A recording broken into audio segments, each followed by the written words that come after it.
નમસ્તે મિત્રો, અમારે કેટરસમાં ઓર્ડરમાં જે દેશી ચણાનું શાક બનાવીએ છીએ એનું ઘરે સેમ્પલ આપણે બનાવ્યું તો કોમેન્ટ આવી હતી દેશી ચણાના શાકની રેસીપી આવજો. તો તમારે કોઈ પ્રસંગમાં અથવા ઘરે ખાવા માટે આ દેશી ચણાનું શાક બનાવજો, મસ્ત જોરદાર બને છે, એકવાર ટ્રાય કરજો. નમસ્તે મિત્રો, જય માતાજી, બાપા સીતારામ, જય શ્રી કૃષ્ણ. આપણે કોમેન્ટ હતી કે કેટરસમાં અમે જે રીતના દેશી ચણાનું શાક બનાવીએ એ રીતના દેશી ચણાનું શાક આપણે ઘરે કેવી રીતે બનાવીએ કે એ માટે આપણે 5 વ્યક્તિનું દેશી ચણાનું શાક બનાવવાનું છે. એના માટે આપણે 200 ગ્રામ ચણા પલાળી દઈએ 12 કલાક માટે. તો આ રીતના આપણે દેશી ચણા લીધા છે, 200 ગ્રામ લઈ લઈએ. કાંટામાં જીરો છે. તમારે જો 100 માણસના બનાવવા હોય તો 3 કિલો ચણા પલાળવાના, પાણી નાખીને એને 10 કલાક માટે પલાળવા દેવું. અત્યારે સવારનો સમય છે, સવારના 8 વાગ્યા છે અને આપણે શાક સાંજે 8 વાગે બનાવશું. 10-12 કલાક પલાળીએ, 10 કલાક માટે પલાળવા દઈએ. આપણે દિવસના પલાળ્યા હતા શેણા, 12 કલાક જેવું થઈ ગયું છે. સરસ શેણ ફૂલી ગયા છે, પલળી ગયા છે. હવે આપણે આ પાણી કાઢી નાખીએ છીએ. આ પાણીમાં એક ખરાબ સુગંધ આવી ગઈ હોય એટલે આપણે આ પાણી કાઢી નાખીએ છીએ.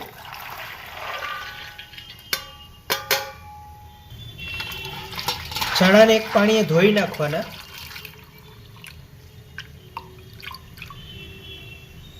એકદમ સરસ ફૂલી ગયા છે. આપણે ચણા બાફવાના થાય એટલે પહેલા થોડું 1 લીટર જેવું પાણી ગરમ મૂકી દેવાનું. ગરમ પાણી મૂકી દીધું છે. હવે આપણે ચણા કુકરમાં નાખી દઈએ અને 4-5 સીટી મારી દઈએ. ફૂલ ચણાને બાફવાના. આમ અડીએ ત્યાં તૂટી જાય એવી રીતના ચણા બાફવાના, તો જ આ દેશી ચણાનું શાક ખાવાની મજા આવશે. કુકરમાં પાણી ગરમ થઈ ગયું છે.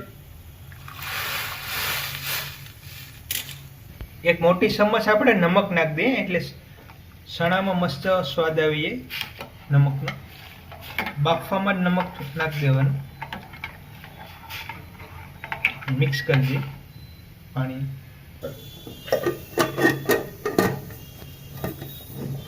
5 સીટી મારી દઈએ છે.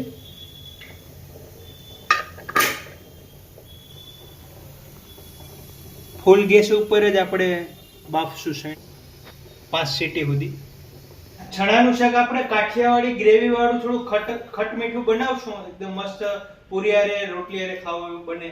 તો આપણે 2 ટમેટાની ગ્રેવી કરી નાખશું.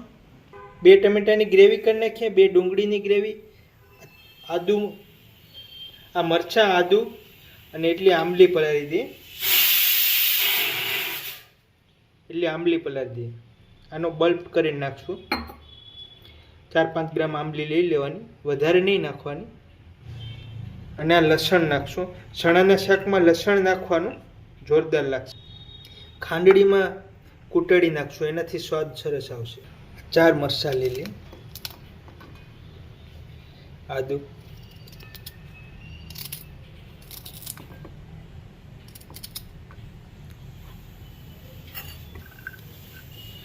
અને એટલું લસણ લઈ લઈએ.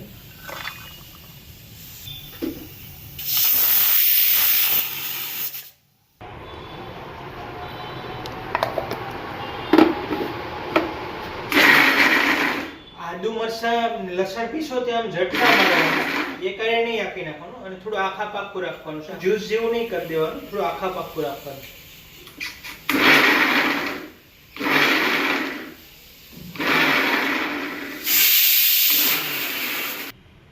આ રીતનું પીસાવવું જોઈએ આખા પાકું.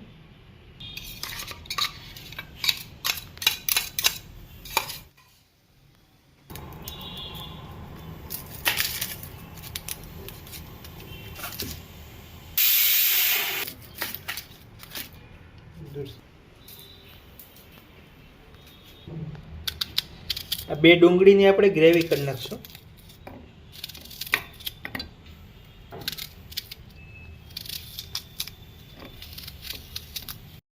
ગ્રેવી કરીએ ત્યારે એમાં પાણી નથી નાખવાનું. તો આવી રીતે ડુંગળીની ગ્રેવી થઈ જવાથી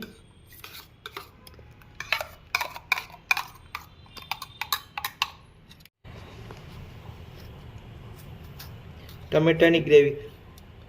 કોઈ પણ ચણાનું શાક કરો, પનીરનું કરો તો ટમેટા આવા લેવાના, આની ગ્રેવી સારી થાય.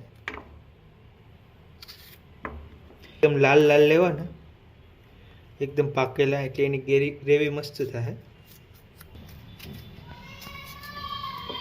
ડીટનો ભાગ કાઢી નાખવાનો.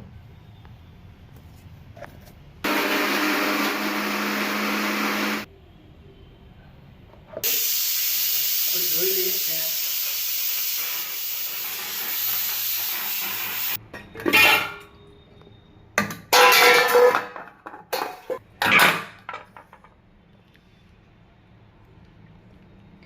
તો મિત્રો જો ચણા આવી રીતે ફાટવા માંડી ગયા છે, એટલા ફૂલ બાફવાના, તો જ દેશી ચણાનું શાક ખાવાની મજા આવશે. જો અડીએ ત્યાં તૂટી જાય છે.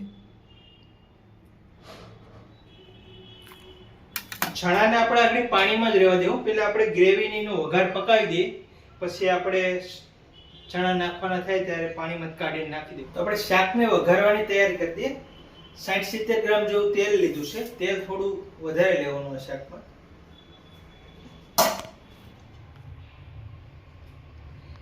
તેલ ગરમ મૂકી દીધું છે. જીરું લીધું, હિંગ, આ કઢી પત્તા છે. ચણાના શાકમાં કઢી પત્તા નાખજો, સ્વાદ મસ્ત આવશે. વઘારના મરચાં, તજ ને બાદિયાના ફૂલ, એટલું લીધું છે. તેલ ગરમ થઈ ગયું છે, હવે નાખી દઈએ.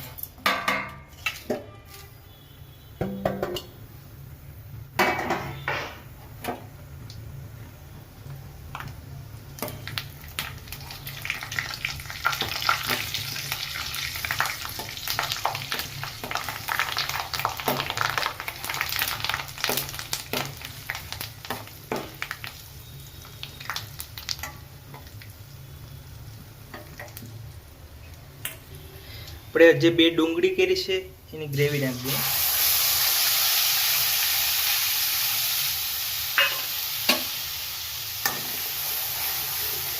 ગ્રેવીને પકાવશું 3-4 મિનિટ, પછી આપણે બીજા મસાલા નાખશું. ગેસ મીડિયમ છે અત્યારે.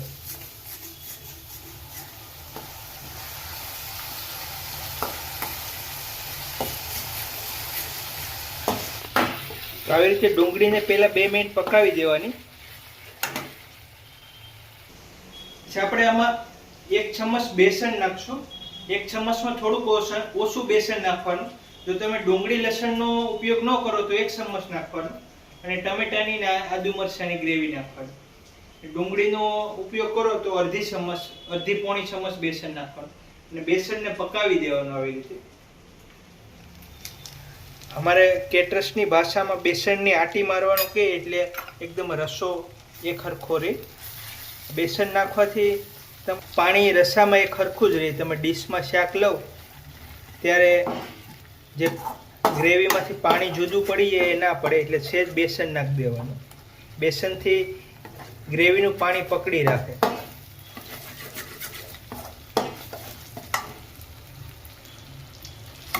બેસનને નાખ્યા પછી મિક્સ કર્યા પછી આપણે આદુ મરચાંની પેસ્ટ નાખીએ.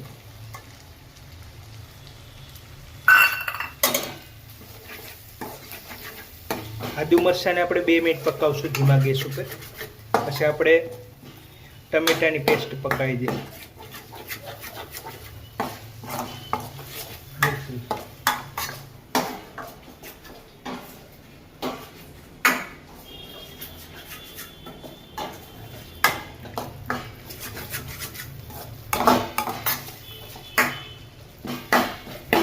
ગ્રેવી પકાવતા હોય એટલે આવી રીતે તવીથાથી ચમચથી સતત હલાવતું રહેવાનું, બાકી તળીએ ચોંટી જાય તો ગ્રેવી તો સ્વાદ બગડી જશે.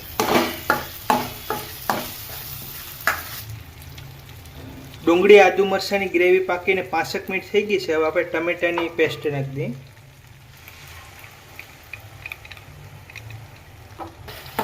ટમેટાની પેસ્ટને બરાબર 4-5 મિનિટ પકાવી દઈએ.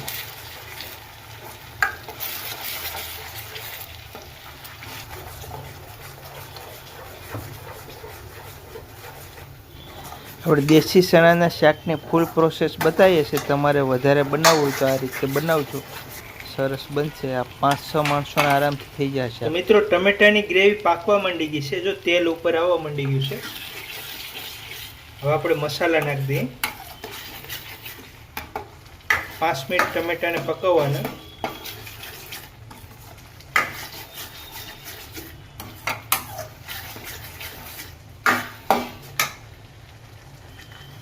તો આપણે નમક નાખી દઈએ. નમક આપણે શેણા બાફવામાં નાખ્યું હતું એટલે અડધી ચમચ જ નાખીએ છીએ. ગ્રેવી પકાવો એટલે 5-7 મિનિટ ગ્રેવી પકાવવાની.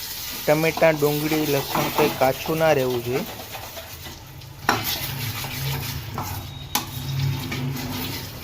હવે આપણે બધા મસાલા નાખી દઈએ. અડધી ચમચ હળદર,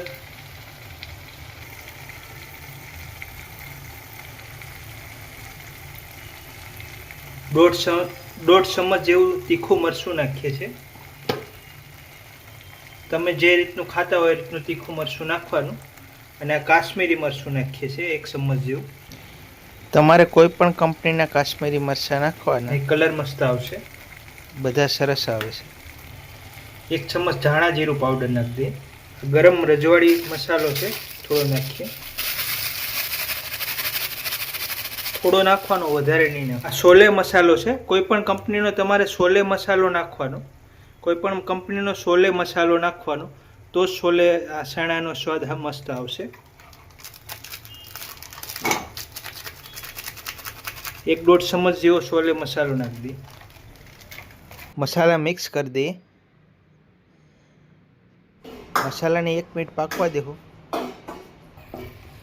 મસાલા એકદમ સરસ પાકી ગયા છે. 1 ગ્લાસ પાણી નાખી દઈએ. પાણી વધી ન જાય એનું ધ્યાન રાખવાનું. પહેલાં 1 ગ્લાસ નાખી દઈએ, પછી જો જરૂર પડશે તો નાખશું.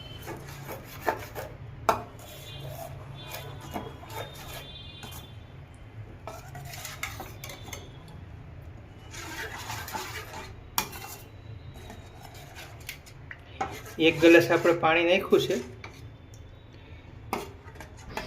ગ્રેવીને 2 મિનિટ પાકવા દઈએ. થોડું તેલ ઉપર આવી જાય એટલે ગ્રેવી સરસ પાકી જાય. અને આપણે જે શેણા બાફેલા છે એમાંથી પાણી કાઢી નાખીએ. બાફેલા શેણાને હવે આપણે ગ્રેવીમાં મિક્સ કરી દઉં. અને આ જે બાફવામાં પાણીનો ઉપયોગ કર્યો એ શાકમાં ઉપયોગ કરવાનો નથી. આવી રીતે ગ્રેવી પકાવી દેવાની. ગ્રેવી મસ્ત બની ગઈ છે. હવે આપણે બાફેલા શેણા ઉમેરી દઈએ, મિક્સ કરી દઈએ. આપણે જે રીતના બેસનનો ઉપયોગ કરવાનો કીધો, જે રીતના ગ્રેવી પકાવી રીતના બનાવજો તો સરસ આવી રીતે તમારે પણ શાક બનશે દેશી ચણાનું. અને 1 ચમચી બેસનનો ઉપયોગ કર્યો એટલે તમે ડીશમાં લો ત્યારે જે પાણી અલગ પડી જતું હોય એ સહેજે નહીં પડે. અને એકદમ પાણી અને ગ્રેવી બધું છોટેલું રહે, મસ્ત બની જાય.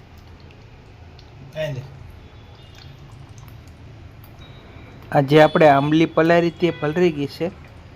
શાકને ચટપટું બનાવવા આંબલી અને થોડો ગોળ નાખશો. હવે આપણે જે આંબલી પલાળી હતી એનો થોડો બલ્બ નાખી દઈએ, એનાથી ચટપટું શાક બનશે. તમે જો શાક ખાલી તીખું ખાવાના શોખીન હોય તો આંબલી ને ગોળ ન નાખતા. તો 2 ઇંચ જેવો ગોળ નાખી દઈએ. તમારે વધારે નાખવો હોય તો વધારે નાખી શકો. એનાથી ખાટું, મીઠું, ગળ્યું, તીખું મસ્ત શાક બનશે.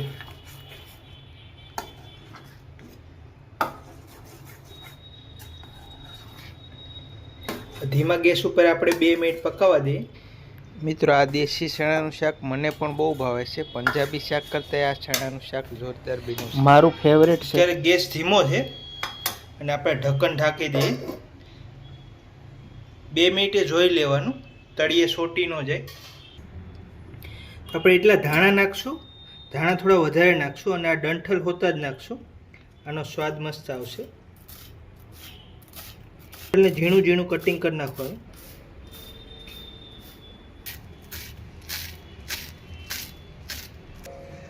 કટિંગ કરેલા ધાણા નાખી દઈએ છીએ આપણે.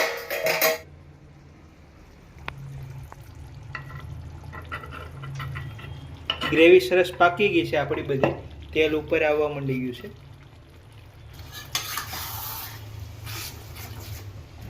તો મને કોમેન્ટ કરીને કહેજો કે કોને કોને આ ચણાનું શાક ભાવે છે અને કોણ કોણ આવી રીતે બનાવે છે. થોડો ફેરફાર કરીને આવી રીતે બનાવજો. એકદમ જોરદાર કાઠિયાવાડી દેશી ચણાનું શાક બની ગયું છે. અને આ રીતે તમે બાજરીના રોટલો ખાઓ, ભાખરી, રોટલી, ભાત, કોઈ પણ વસ્તુ ખાઓ, મજા આવે એવું. અત્યારે શાક ગરમ છે, થોડું ઠંડુ થાય એટલે ઉપર તેલ વધારે દેખાય અને કલર પણ વધારે દેખાય. તો આ સમયે આપણે ટેસ્ટ કરી લેવાનું કોઈ વસ્તુ ઘટતી હોય તો નાખી શકો. મીઠું છે, ગળપણ છે, તમારે ખટાશ નાખવી બધું બરાબર છે. ખટાશ, નમક, જે ડુંગળીની ગ્રેવી, લસણ નાખ્યું છે ભરપૂર, આદુ મરચાં મસ્ત બન્યું છે. તો જો મિત્રો એકદમ ગ્રેવીથી ભરપૂર દેશી ચણાનું શાક બન્યું છે. આવું અમે કેટરસમાં બનાવીએ છીએ અને તમારે હવે તમે ઘરે પણ બનાવી શકશો. જો કેટલું જોરદાર બન્યું છે. તો આ રેસીપીની ટ્રાય કરજો. રોટલી હારે, રોટલા હારે મજા આવશે.